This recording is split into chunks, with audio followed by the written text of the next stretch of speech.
ക്രിസ്തുവിൽ ഏറ്റവും സ്നേഹമുള്ളവരെ, പെസഹ കാലത്തിലെ മൂന്നാമത്തെ ആഴ്ചയിലേക്ക് നമ്മൾ പ്രവേശിക്കുകയാണ്. കർത്താവ് ഈ ദിവസങ്ങളിലെ എല്ലാ ദിവസത്തെയും വായന നമ്മൾ നോക്കുമ്പോൾ നമുക്ക് കർത്താവ് തൻ്റെ ശിഷ്യന്മാർക്ക് പ്രത്യക്ഷപ്പെടുന്നതിനെക്കുറിച്ചാണ് നമ്മൾ വായിച്ച് കേൾക്കുന്നത്. ഇന്നത്തെ ഒന്നാമത്തെ വായനയിൽ ജീവൻ്റെ രാജകുമാരനെ കൊല്ലുന്നതിനെക്കുറിച്ച് ഒന്നാമത്തെ വായനയിൽ പറയുമ്പോൾ അതേ രാജകുമാരൻ എങ്ങനെയാണ് മനുഷ്യപാപങ്ങൾക്ക് പരിഹാരമായിട്ട് മാറുന്നത് എന്ന് രണ്ടാമത്തെ വായനയിൽ നമ്മൾ വായിച്ചു കാണുന്നു. ഇന്ന് സുവിശേഷത്തിൽ നമ്മൾ കാണുന്നത് കർത്താവ് തൻ്റെ ശിഷ്യന്മാർക്ക് വീണ്ടും പ്രത്യക്ഷപ്പെടുന്ന ഒരു ഭാഗമാണ്. ശിഷ്യന്മാർ ഒട്ടും വിശ്വസിക്കുന്നില്ല കർത്താവ് വരുമ്പോൾ, പക്ഷെ എന്നാൽ പോലും കർത്താവിൻ്റെ ആ പ്രത്യക്ഷപ്പെടൽ അവരിലുണ്ടാക്കുന്ന മാറ്റം അത് വലുതാണ്. എനിക്ക് തോന്നുന്നു ഈ കർത്താവിൻ്റെ പ്രത്യക്ഷപ്പെടൽ അതിനെക്കുറിച്ച് നമ്മൾ ചിന്തിക്കുമ്പോൾ എന്താണ് ഏറ്റവും പ്രധാനപ്പെട്ടത്? ഇവിടെ ഏറ്റവും ആദ്യത്തെ ചോദ്യം എന്ന് പറയുന്നത് എന്താണ് ബൈബിൾ, അല്ലെങ്കിൽ എന്താണ് വചനമെന്നാണ്.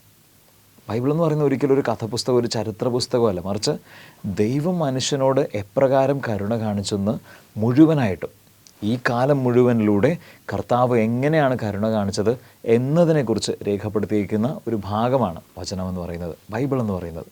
അതുകൊണ്ട് തന്നെ കർത്താവിൻ്റെ ഈ ഒരു വചനത്തിലൂടെ നമ്മൾ കടന്നു ചെല്ലുമ്പോൾ നമ്മൾ മനസ്സിലാക്കേണ്ടത് കർത്താവിൻ്റെ കരുണയെക്കുറിച്ച് നമ്മൾ മനസ്സിലാക്കേണ്ടിയിരിക്കുന്നു. ഇന്ന് ഈ സുവിശേഷത്തിൽ കർത്താവ് പ്രത്യക്ഷപ്പെടുമ്പോൾ രണ്ട് കാര്യങ്ങളെക്കുറിച്ചാണ് നമ്മൾ മനസ്സിലാക്കേണ്ടത്. ഏറ്റവും ആദ്യത്തേത് കരുണ കാണിക്കുന്ന, തൻ്റെ പ്രത്യക്ഷപ്പെടലിലൂടെ കരുണ കാണിക്കുന്ന ഒരു ദൈവത്തിൻ്റെ ഭാവത്തെക്കുറിച്ച്. രണ്ടാമത്തേത് ഈ കരുണ സ്വീകരിക്കുന്ന, കർത്താവ് പ്രത്യക്ഷപ്പെടുമ്പോൾ ആ കരുണ സ്വീകരിക്കുന്ന ശിഷ്യന്മാരുടെ ഒരു മനോഭാവം. ഈ രണ്ട് കാര്യങ്ങളെക്കുറിച്ച് നമുക്കൊന്ന് മനസ്സിലാക്കാൻ വേണ്ടി ശ്രമിക്കാം. ഏറ്റവും ആദ്യത്തേത് കർത്താവിൻ്റെ ഭാവം, കരുണ കാണിക്കുന്ന ദൈവത്തിൻ്റെ ഭാവം. സാധാരണ നമ്മളെല്ലാവരും പറയുന്നൊരു കാര്യമുണ്ട്, എന്നെ വേണ്ടെങ്കിൽ എനിക്കും വേണ്ട. ഈ ലോകം മൊത്തത്തിലുള്ള കോമൺ ആയിട്ടുള്ളൊരു കാര്യമാണ്, ഒരു ഐഡിയ ആണ്, എന്നെ വേണ്ടെങ്കിൽ എനിക്കും വേണ്ട. ഒന്ന് ചിന്തിച്ച് നോക്കിയേ, കർത്താവ് എന്തിന് തൻ്റെ ശിഷ്യന്മാരുടെ അടുത്തേക്ക് വന്ന് അവർക്ക് പ്രത്യക്ഷപ്പെടണം? ഒരു കാര്യമില്ലായിരുന്നു. നമ്മളൊന്ന് ചിന്തിച്ചാൽ ഒരിക്കലും കർത്താവ് അങ്ങനെ പ്രത്യക്ഷപ്പെടാൻ ആവശ്യമില്ല. കാരണം നമ്മൾ ആ ഒരു പെസഹ തിരുദിനത്തിൻ്റെ ആ 3 ദിവസങ്ങളിൽ നമ്മളൊന്ന് ചിന്തിച്ചു കഴിഞ്ഞാൽ കർത്താവിനെ ഒറ്റിക്കൊടുക്കുന്ന ശിഷ്യന്മാർ, കർത്താവിനെ തള്ളിപ്പറയുന്ന ശിഷ്യൻ, അതിനുശേഷം കർത്താവിനെ അവിടെ ഉപേക്ഷിച്ച് കളഞ്ഞിട്ട് കർത്താവിനെ വിട്ട് അകന്നു പോകുന്ന, പേടിച്ച് വിറച്ച് അകന്നു പോകുന്ന ശിഷ്യന്മാർ, ഇവരുടെ അടുത്തേക്കാണ് കർത്താവ് പിന്നെയും തിരിച്ചു വരുന്നത്. തന്നെ വേണ്ട എന്ന് പറഞ്ഞവരോട് പിന്നെയും സ്നേഹം കാണിച്ചുകൊണ്ട് തിരിച്ചു വരുന്ന ഈ കർത്താവിൻ്റെ പ്രത്യക്ഷപ്പെടൽ, അത് ഞാൻ പറയും കരുണയുടെ ഏറ്റവും വലിയ ഒരു പ്രകടനമാണ്. കർത്താവിൻ്റെ കരുണ പ്രകടിപ്പിക്കുന്ന ഒരു കാര്യം, ഈ ലോകത്തിൻ്റെ നീതിക്കും അപ്പുറത്തേക്ക്, വേണ്ട എന്ന് ആൾക്കാർ പറയുന്നതിനും അപ്പുറത്തേക്ക് കർത്താവ് പ്രവർത്തിക്കുമ്പോൾ അതിനെയാണ് കർത്താവിൻ്റെ കരുണയുടെ ഭാവം എന്ന് പറയുന്നത്. അതുകൊണ്ട് തന്നെ ഏറ്റവും ബേസിക് ആയിട്ടുള്ളൊരു കാര്യം, നമ്മുടെ ജീവിതത്തിൽ പല സാഹചര്യങ്ങളുണ്ടാവും. നമ്മൾ സന്തോഷത്തോടെ ആയിരിക്കും, നമുക്ക് ദൈവം അനുഗ്രഹം നമുക്ക് നൽകുന്നുണ്ടാവും. എൻ്റെ ജീവിതത്തിൽ സന്തോഷവും സംതൃപ്തിയും സമ്പത്തും എല്ലാം ഉണ്ടാവും. ഇതിലെല്ലാത്തിലും നമ്മൾ അടിസ്ഥാനമായിട്ട് നമ്മൾ മനസ്സിലാക്കേണ്ട ഒരു കാര്യം എന്ന് പറയുന്നത് ഇതൊരിക്കലും എൻ്റെ കഴിവല്ല, എൻ്റെ കഴിവോ അല്ലെങ്കിൽ ഞാൻ അവകാശപ്പെടേണ്ട കാര്യങ്ങളല്ല ഇതൊന്നും. ഇത് എനിക്ക് കർത്താവ് കരുണയോടുകൂടെ തന്നതാണ്. ഒരു നിമിഷം മതി കർത്താവിന് ഇതെല്ലാം മാറ്റാൻ. പക്ഷേ ഇന്നും അതെല്ലാം നിലനിന്നുകൊണ്ട് പോകുന്നുണ്ടെങ്കിൽ അത് കർത്താവിൻ്റെ കരുണയാണെന്ന് മനസ്സിലാക്കുക. ഈ കർത്താവിൻ്റെ കരുണയുടെ ഭാവത്തെ തിരിച്ചറിഞ്ഞുകൊണ്ട് ഓരോ നിമിഷവും ദൈവത്തിന് നന്ദി പറഞ്ഞ് ജീവിക്കുന്നവരായിട്ട് മാറുക. രണ്ടാമത്തേത് കരുണ സ്വീകരിക്കുന്ന ആ ശിഷ്യന്മാരുടെ ഒരു മനോഭാവം. എനിക്ക് തോന്നുന്നു ഏറ്റവും പ്രധാനമായിട്ട് ഈ ശിഷ്യന്മാരുടെ ജീവിതത്തിൽ എല്ലാവർക്കും കർത്താവിൻ്റെ കുരിശുമരണം അല്ലെങ്കിൽ ഉയർപ്പെന്ന് പറയുന്നത് ഒരു നോർമൽ ഇൻസിഡൻ്റാണ്. അന്നത്തെ യഹൂദ സാഹചര്യത്തിൽ ഒരു വളരെ സാധാരണമായിട്ട് നടന്നൊരു കാര്യം. പല സമയത്തും പല ആളുകളും മരിക്കാറുണ്ട്. ഒരു ഒറ്റ ദിവസം നടന്ന കാര്യം ആൾക്കാർക്ക് അന്നോ പിറ്റേ ദിവസമൊക്കെ അവർ ചർച്ച ചെയ്തിട്ടുണ്ടാവും. അതിന് ശേഷം അതൊരിക്കത് എല്ലാം നോർമലായി മാറിപ്പോയത് ഒരു നോർമൽ ഇൻസിഡൻറ്റ് മാത്രമാണ് കർത്താവിൻ്റെ മരണം ഈ യഹൂദർക്ക് മുഴുവനായിട്ടും. പക്ഷേ ശിഷ്യന്മാർക്ക് ആക്ച്വലി അത് അങ്ങനെയല്ല. മറിച്ച് നമ്മളൊന്ന് ചിന്തിച്ചു കഴിഞ്ഞാൽ ശിഷ്യന്മാരവിടെ ആ മുറിക്കുള്ളിൽ അടച്ചുപൂട്ടിയിരിക്കുന്നതിന് കാരണം രണ്ടാണ്. ഏറ്റവും ആദ്യത്തേത് ഭയമാണ്. തങ്ങളുടെ നേതാവിനെ പിടിച്ചുകൊണ്ട് പോയ, ഈ ക്രിസ്തുവിനെ പിടിച്ചുകൊണ്ട് പോയ, ക്രൂശിച്ച ഏറ്റവും അവസാനം ഒട്ടും ഈ ഈശോയെക്കുറിച്ചുള്ള ഓർമ്മ പോലും നശിപ്പിക്കണമെന്ന് അജണ്ടയോടെ നിൽക്കുന്ന ഈ യഹൂദ പ്രമാണികളെല്ലാവരും കർത്താവിൻ്റെ ശിഷ്യന്മാർക്ക് വേണ്ടി തിരച്ചിലാണ്. ഇങ്ങനെ ഒരു തിരച്ചിലിൽ കണ്ടുകെട്ടിക്കഴിഞ്ഞാൽ മരണം ഉറപ്പാണ്. ഇങ്ങനത്തെ ഒരു സാഹചര്യത്തിലാണ് ഭയന്ന് പുറത്ത് പോകാൻ വരെ പേടിയോടുകൂടെ അകത്ത് ഒളിച്ചു നിൽക്കുന്ന, ഭയത്തോട് നിൽക്കുന്ന ശിഷ്യന്മാർ. ഏറ്റവും ആദ്യത്തെ മനോഭാവം ഭയമാണ്. രണ്ടാമത്തേത് ഇനി എന്ത് എന്നറിയാൻ പാടില്ലാത്തൊരു സാഹചര്യമുണ്ട്. കാരണം ശിഷ്യന്മാർ കർത്താവിൻ്റെ ഒപ്പം 3 വർഷം ഒരുമിച്ച് താമസിച്ചവരാണ്. കർത്താവ് വിളിച്ചപ്പോൾ തങ്ങളുടെ കുടുംബം, തങ്ങളുടെ ജോലി, തങ്ങളുടെ എല്ലാം മുഴുവനും ഉപേക്ഷിച്ചിട്ട് കർത്താവിൻ്റെ പിന്നാലെ വരുന്നവർ. വന്നു കഴിഞ്ഞതിന് ശേഷം അവർ തിരിഞ്ഞു നോക്കിയിട്ടില്ല, തിരിച്ച് ഇടയ്ക്കൊക്കെ വീട്ടിൽ വെക്കേഷന് പോയിട്ടില്ല. അവർ ഫുൾ ടൈം കർത്താവിൻ്റെ ഒപ്പമാണ്. ഇങ്ങനെ കർത്താവിൻ്റെ ഒപ്പമായിരിക്കുന്നവർ, അവരുടെ മനസ്സിൽ വലിയ വലിയ സ്വപ്നങ്ങളായിരിക്കും. ഓശാനയുടെ ആ എതിരേൽപ്പൊക്കെ കണ്ടപ്പോൾ അവർ മിക്കവാറും വിചാരിച്ചിട്ടുണ്ടാവും കർത്താവ് ഒരു രാജാവായി മാറും, എല്ലാം സൂപ്പറാണെന്ന് വിചാരിക്കുന്ന ഒരു സമയം.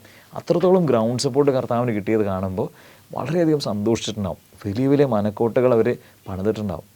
പക്ഷേ വെറും 3 ദിവസത്തെ ഒരു ചെറിയ വ്യത്യാസത്തിൽ അവർ രാജാവോ അല്ലെങ്കിൽ വലിയൊരു വ്യക്തിയാണെന്ന് വിചാരിച്ചിരുന്ന ആ ക്രിസ്തു വളരെ സാധാരണമായിട്ട് പിടിക്കപ്പെടുകയും അതിനുശേഷം ക്രൂശിക്കപ്പെടുകയും എല്ലാം കഴിഞ്ഞു അവസാനിച്ചു എന്ന് പറയുന്ന ഒരു മൂകമായിട്ടുള്ളൊരു സാഹചര്യത്തിലൂടെ കടന്നുപോവുകയും ചെയ്യുമ്പോൾ ശിഷ്യന്മാർക്ക് ഇനി നെക്സ്റ്റ് വാട്ട് ഹാപ്പൻസ് നെക്സ്റ്റ്, എന്താണ് ഇതിന് ശേഷം എന്നുള്ള കാര്യത്തിന് ഒരു ഐഡിയയും ഇല്ലാത്തൊരു സാഹചര്യമാണ്. ഒരു ഐഡിയയും ഇല്ല ഇനി തങ്ങളുടെ ജീവിതത്തിൽ എന്താണ്. അവർക്ക് ആകെ ഉണ്ടായിരുന്നൊരു ലക്ഷ്യം കർത്താവിൻ്റെ ഒപ്പമായിരിക്കുക എന്നായിരുന്നു. അത് കഴിഞ്ഞാൽ പിന്നെ എന്ത്?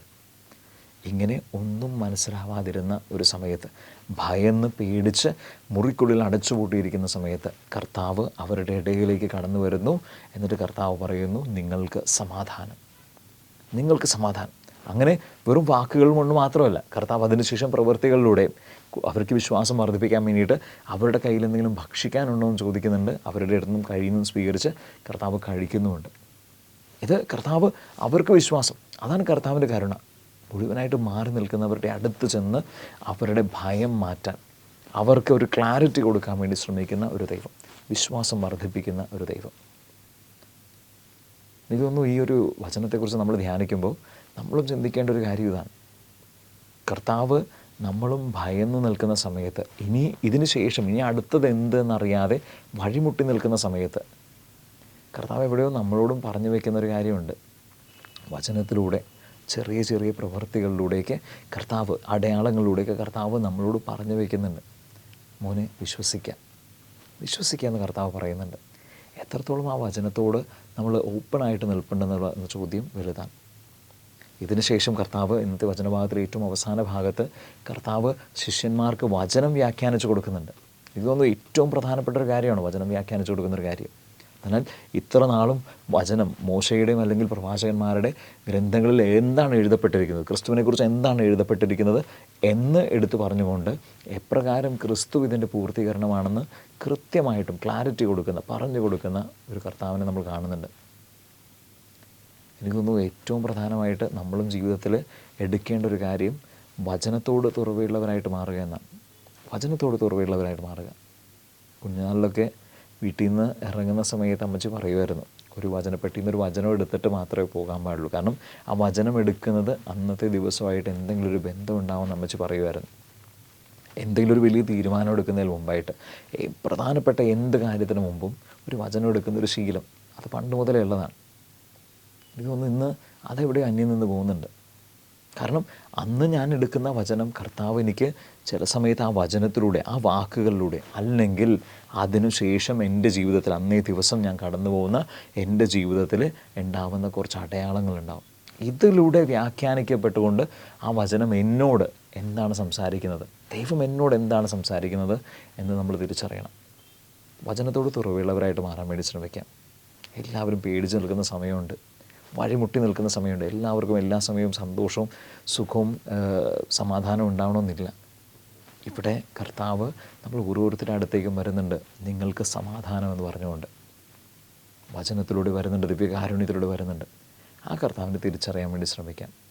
വചനത്തിലൂടെ ദൈവം എന്നോട് സംസാരിക്കുന്നത് എന്താണെന്ന് വാക്കുകളിലൂടെയും അതിനുശേഷമുള്ള അടയാളങ്ങളിലൂടെയും മനസ്സിലാക്കാൻ വേണ്ടി ശ്രമിക്കാം.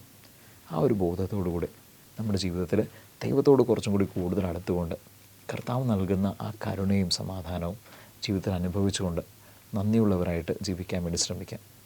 ദൈവം നിങ്ങളെല്ലാവരെയും സമൃദ്ധമായിട്ട് അനുഗ്രഹിക്കുമാറാകട്ടെ.